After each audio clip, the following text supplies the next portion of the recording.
Friends, ಎಲ್ಲರಿಗೂ ನಮಸ್ಕಾರ. ಕನ್ನಡ ಟೆಕ್ನ ಮತ್ತೊಂದು ಹೊಸ ವಿಡಿಯೋಗೆ ಸ್ವಾಗತ. ಫ್ರೆಂಡ್ಸ್, ಇವಾಗ ಅಂಚೆ ಇಲಾಖೆಯಲ್ಲಿ ಅಂದರೆ ಪೋಸ್ಟ್ ಆಫೀಸ್ನಲ್ಲಿ ಭರ್ಜರಿ ಉದ್ಯೋಗ ಅವಕಾಶವನ್ನು ಕರೆದಿದ್ದಾರೆ. 10ನೇ ತರಗತಿ 12ನೇ ತರಗತಿ ಪಾಸಾದರೂ ಕೂಡ ಈ ಸರ್ಕಾರಿ ಹುದ್ದೆಗೆ ಅರ್ಜಿ ಸಲ್ಲಿಸಿ ಜಾಬನ್ನು ಪಡೆದುಕೊಳ್ಳಬಹುದಾಗಿದೆ. ಅದ್ರ ಬಗ್ಗೆ ಡೀಟೇಲ್ ಆಗಿ ಈ ವಿಡಿಯೋದಲ್ಲೆಲ್ಲ ನೋಡೋಣ ಫ್ರೆಂಡ್ಸ್. ಹಾಗೆ ಮೊದಲಿಗೆ ನಮ್ಮ ಚಾನಲ್ ನೋಡ್ತಾ ಇರೋ ಚಾನಲ್ ಸಬ್ಸ್ಕ್ರೈಬ್ ಮಾಡ್ಕೊಳ್ಳಿ, ಹಾಗೆ ಬೆಲ್ ಐಕನ್ ಮೇಲೆ ಕ್ಲಿಕ್ ಮಾಡ್ಕೊಳ್ಳಿ. ಬನ್ನಿ ಹಾಗಾದರೆ ಏನು ಅಪ್ಡೇಟ್ ಕೊಡಿದ್ರೆ ಅಂತ ಡೀಟೇಲ್ ನೋಡೋಣ. ಭಾರತೀಯ ಅಂಚೆ ಇಲಾಖೆಯಲ್ಲಿ ಖಾಲಿ ಇರುವಂತಹ ಹುದ್ದೆಗಳಿಗೆ ಯಾವ ರೀತಿ ಅರ್ಜಿಯನ್ನು ಸಲ್ಲಿಕೆ ಮಾಡಬೇಕು ಹಾಗೂ ಎಷ್ಟು ಹುದ್ದೆಗಳು ಇದುವರೆಗೆ ಖಾಲಿವೆ, ಯಾವ ದಿನಾಂಕದಂದು ಅಧಿಸೂಚನೆ ಪ್ರಕಟಣೆಯಾಗಿದೆ ಮತ್ತು ಯಾವ ಶಿಕ್ಷಣವನ್ನು ಓದಿದಂಥ ಅಭ್ಯರ್ಥಿಗಳೇ ಯಾವ ಉದ್ಯೋಗ ದೊರೆಯುತ್ತೆ ಎಂಬುದರ ಎಲ್ಲ ಮಾಹಿತಿಯನ್ನು ವಿಡಿಯೋದಲ್ಲಿ ನೋಡೋಣ. ಹೌದು ಸ್ನೇಹಿತರೆ, ಈಗಾಗಲೇ ಅಂಚೆ ಇಲಾಖೆಯು ಸಾಕಷ್ಟು ಬಾರಿ ಅರ್ಜಿಯನ್ನು ಕೂಡ ಆಹ್ವಾನ ಮಾಡಿದೆ. ಆ ಎಲ್ಲ ಹುದ್ದೆಗಳು ಕೂಡ ಈಗಾಗಲೇ ನೇಮಕಾತಿ ಕೂಡ ಮಾಡಿಕೊಂಡಿದೆ. ನೀವು ಕೂಡ ಇದೇ ರೀತಿಯ ಸರ್ಕಾರಿ ಉದ್ಯೋಗವನ್ನು ಪಡೆಯಬೇಕು ಎಂಬ ಆಸಕ್ತಿ ಇದ್ದರೆ ಮಾತ್ರ ನೀವು ಕೂಡ ಅಂಚೆ ಇಲಾಖೆ ಹುದ್ದೆಗಳಿಗೆ ಅರ್ಜಿಯನ್ನು ಸಲ್ಲಿಸಬಹುದು.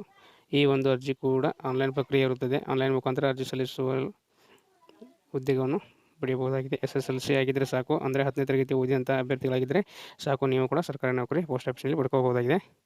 ಭಾರತೀಯ ಅಂಚೆ ಇಲಾಖೆಯು 2024ನೇ ಸಾಲಿನಲ್ಲಿ ಹಲವಾರು ನಾನಾ ರೀತಿಯ ವಿವಿಧವಾದ ಪೋಸ್ಟ್ಮ್ಯಾನ್ ಹುದ್ದೆಗಳಿಗೆ ಕೂಡ ಅರ್ಜಿಯನ್ನು ಸಲ್ಲಿಸಿದ್ದು, ಇದೀಗ ಪೋಸ್ಟ್ಮ್ಯಾನ್ ಆಗುವಂಥ ಅಭ್ಯರ್ಥಿಗಳಿಗೆ ಅಧಿಸೂಚನೆಯನ್ನು ಕೂಡ ಪ್ರಕಟಣೆ ಮಾಡಿದೆ.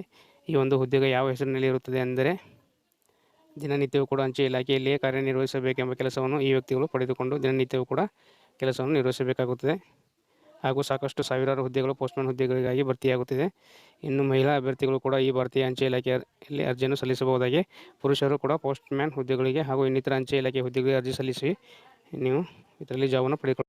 ಹಾಗಾದರೆ ಅವರ ಶಿಕ್ಷಣ ಎಷ್ಟಾಗಿರ್ಬೇಕಪ್ಪ ಅಂದರೆ 10ನೇ ತರಗತಿ ಪಾಸ್ ಆಗಿದ್ದರೆ ಸಾಕು, ನಿಮಗೆ ಈ ಒಂದು ಉದ್ಯೋಗ ನೇಮಕಾತಿ ಕೂಡ ಆಗುತ್ತದೆ. ಯಾವುದೇ ರೀತಿಯ ಪರೀಕ್ಷೆ ಕೂಡ ಅನ್ವಯ ಆಗುವುದಿಲ್ಲ. ಮೆರಿಟ್ ಲಿಸ್ಟ್ ಬಿಡುಗಡೆಯಾಗುವ ಮುಖಾಂತರ ಈ ಹುದ್ದೆಗಳು ನೇಮಕಾತಿಯಾಗುತ್ತದೆ. ನೀವು ಬಯಸುವಂತಹ ಸ್ಥಳದಲ್ಲಿಯೇ ಈ ಹುದ್ದೆಗಳು ಪೋಸ್ಟಿಂಗ್ ಕೂಡ ಆಗುತ್ತವೆ. ಹೆಚ್ಚಿನ ಸಾಧ್ಯತೆ ಕರ್ನಾಟಕದಲ್ಲಿಯೇ ಪೋಸ್ಟಿಂಗ್ ಆಗಬಹುದು. ಹಾಗಾದರೆ ಅಭ್ಯರ್ಥಿಗಳ ವಯಸ್ಸು ಎಷ್ಟಿರಬೇಕಪ್ಪ ಅಂದರೆ 18ರಿಂದ 40 ವರ್ಷದೊಳಗಿನ ಮಹಿಳೆಯರು ಹಾಗೂ ಪುರುಷರು ಅರ್ಜಿಯನ್ನು ಸಲ್ಲಿಸಬಹುದು. ಹಾಗೂ ವಯೋಮಿತಿ ಸಡಿಲಿಕೆ ಕೂಡ ಇರುತ್ತದೆ. SC/ST ವರ್ಗದ ಅಭ್ಯರ್ಥಿಗಳಿಗೆ 5 ವರ್ಷ ವಯೋಮಿತಿ ಸಡಿಲಿಕೆ ಹಾಗೂ ಸಾಮಾನ್ಯ ವರ್ಗದ ಅಭ್ಯರ್ಥಿಗಳಿಗೆ 3 ವರ್ಷ ವಯೋಮಿತಿ ಸಡಿಲಿಕೆ ಇರುತ್ತದೆ. ಈ ಒಂದು ವಯೋಮಿತಿ ಸಡಿಲಿಕೆ ಆಧಾರದ ಮೇಲೆಯೂ ಕೂಡ ನೀವು ಪೋಸ್ಟ್ಮ್ಯಾನ್ ಹುದ್ದೆಗಳಿಗೆ ಸೇರಿಕೊಳ್ಳಬಹುದಾಗಿದೆ. ಹಾಗಾದರೆ ಸ್ಯಾಲರಿ ಎಷ್ಟು ಕೊಡ್ತಾರಪ್ಪ ಅಂದರೆ, ಪ್ರತಿ ತಿಂಗಳು 12ರಿಂದ 14 ಸಾವಿರವರೆಗೆ ವೇತನ ನೀಡಲಾಗುತ್ತದೆ. ಅಧಿಸೂಚನೆಯಲ್ಲಿ ಇದೇ ರೀತಿಯ ಒಂದು ಸಂಬಳದ ಮಾಹಿತಿ ಇದೆ. ಆದರೆ ಮುಂದಿನ ದಿನಗಳಲ್ಲಿ ಇನ್ನಷ್ಟು ಮತ್ತಷ್ಟು ವೇತನ ಹೆಚ್ಚಳ ಕೂಡ ಆಗುತ್ತದೆ. ನಿಮ್ಮ ಕೆಲಸದ ಆಧಾರದ ಮೇಲೆ ಒಂದು ಸಂಬಳ ಕೂಡ ನಿರ್ಧಾರವಾಗುತ್ತದೆ. ಮತ್ತಷ್ಟು ಸರ್ಕಾರದ ಸೌಲಭ್ಯಗಳನ್ನು ನೀವು ಪಡೆದುಕೊಳ್ಳಬಹುದಾಗಿದೆ. ಹಾಗೆ ಅರ್ಜಿ ಶುಲ್ಕ ಎಷ್ಟಿರ್ತದಪ್ಪ ಅಂದರೆ, ಮಹಿಳಾ ಅಭ್ಯರ್ಥಿಗಳಿಗೆ ಹಾಗೂ SC/ST ವರ್ಗದ ಅಭ್ಯರ್ಥಿಗಳಿಗೆ ಯಾವುದೇ ಶುಲ್ಕ ಇರುವುದಿಲ್ಲ. ಮತ್ತು ಸಾಮಾನ್ಯ ವರ್ಗದ ಅಭ್ಯರ್ಥಿಗಳು ಮತ್ತು ಇನ್ನಿತರ ಬೇರೆ ವರ್ಗದ ಅಭ್ಯರ್ಥಿಗಳಿಗೆ 100 ರೂಪಾಯಿ ಅರ್ಜಿ ಶುಲ್ಕ ಇರುತ್ತದೆ ಫ್ರೆಂಡ್ಸ್. ಅದನ್ನು ನೀವು ಆನ್ಲೈನಲ್ಲಿ ಪೇಮೆಂಟ್ ಮಾಡಬೇಕಾಗುತ್ತದೆ. ಆಮೇಲೆ ಅಂಚೆ ಇಲಾಖೆ ವೆಬ್ಸೈಟ್ಗೆ ಭೇಟಿ ನೀಡಬೇಕು. ಗೂಗಲ್ನಲ್ಲಿ ಹಾಗಾದರೆ ಅರ್ಜಿ ಸಲ್ಲಿಸೋದು ಹೆಂಗಪ್ಪ ಅಂತಂದರೆ, ಅಂಚೆ ಇಲಾಖೆ ವೆಬ್ಸೈಟ್ಗೆ ಭೇಟಿ ನೀಡಬೇಕಾಗುತ್ತದೆ. ಗೂಗಲ್ನಲ್ಲಿ ನೀವು ಸರ್ಚ್ ಮಾಡುವ ಮುಖಾಂತರ ಅಂಚೆ ಇಲಾಖೆ ವೆಬ್ಸೈಟ್ಗೆ ಭೇಟಿ ನೀಡಿ ಬಳಿಕ ಎಲ್ಲ ದಾಖಲಾತಿಗಳಿಂದ ಅರ್ಜಿ ನಮೂನೆಗಳನ್ನು ಭರ್ತಿ ಮಾಡಿ ಆನಂತರ ಅರ್ಜಿಯನ್ನು ಆನ್ಲೈನಲ್ಲಿ ಸಲ್ಲಿಸಬಹುದಾಗಿದೆ ಫ್ರೆಂಡ್ಸ್.